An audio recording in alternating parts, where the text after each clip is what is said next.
when we got to Valley of Fire for a week, I knew that there was going to be a problem with the Teamsters.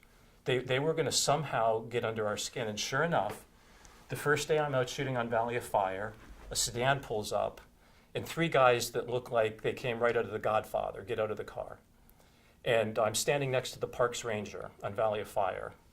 And they said, "Who's in charge?" "I'm in charge." I said, "Well, we need to talk." "Talk?"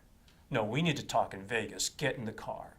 Well, I'm fearless. I go to the park ranger, and I bring her over, and I introduce her to each of the 3 men, and I say to the park ranger, "I believe these men may potentially do me harm. That's why you now know who they are, and you know that if anything happens to me, they did it. I'm going to negotiate in good faith." What they don't know is that before I came to the Valley of Fire, I took everything except $2,000 out of the production bank account. And I had Silvio Tabet set up a second bank account, and we put all of our money in it. And only Silvio had access or knowledge of that account. I didn't know which bank it is. I didn't know what the account was. Only Silvio did. So now we're out in Valley of Fire. They bring me in, and we go over to the Sands. And they put me in the Sands Hotel, and they said, "Tomorrow we're going to go to the bank, and we're going to make our deal there." I'm thinking, well, this is great. They have put me up at a suite at the Sands Hotel. I am not a registered guest. I have no credit card on file. So the first thing I do is order room service. "What's your most expensive champagne?" "Oh, I'd like 10 bottles of that." "How much is a shrimp cocktail?" "£2, please."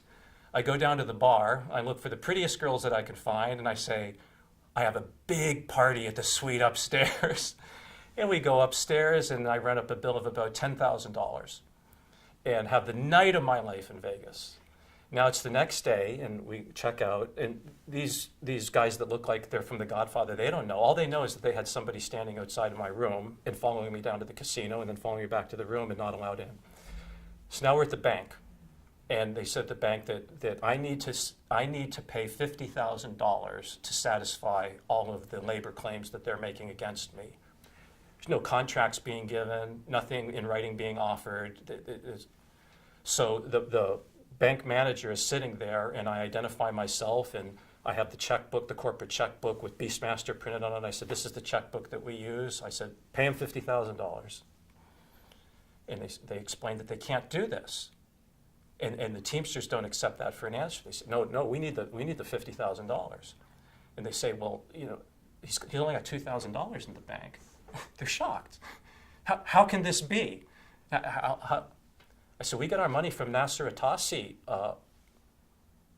I could go back to LA and try and find him. He usually stays at the Beverly Hills Hotel when he's in town, but he might be back in the Middle East. I don't really talk to the guy. Silvio talks to the guy. But Silvio lives in Bel Air. We can go to Bel Air if you want to." And they're getting really mad, telling the bank manager, "Grr." And the bank manager looks at me and says, "What's going on here?" I said, "Well, these are Teamsters, and they're trying to extort me right now."